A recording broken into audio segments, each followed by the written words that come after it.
নতুন শহরে এসেছে রিয়া, কলকাতা থেকে ব্যাঙ্গালোর চাকরির জন্য। ব্যস্ত শহরের ভিড়ে একা, কিছুটা অজানা আশঙ্কা আর উত্তেজনা মিশিয়ে নতুন জীবনের শুরু।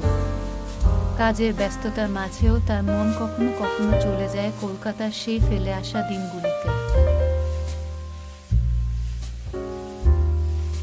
একদিন অফিস থেকে ফেরার পথে তার চোখ পড়ে একটি ক্যাফের উপর। ক্যাফের জানালার পাশে বসে এক যুবক, নাম তার আদিত্য। রিয়া ঢুকে পড়ে সেই ক্যাফেতে, নিছক কৌতূহল বসত।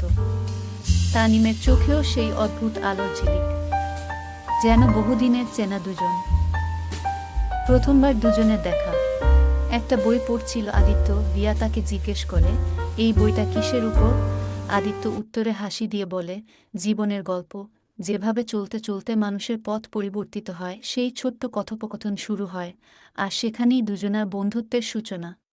ভিডিওটি যদি একটু ভালো লেগে থাকে তাহলে লাইক, শেয়ার অ্যান্ড সাবস্ক্রাইব করে যাবেন। যদি এটা নেক্সট পার্ট দেখতে চান কমেন্ট করুন। বাই বাই বন্ধুরা, আবার দেখা হচ্ছে নতুন একটি পর্বের সাথে।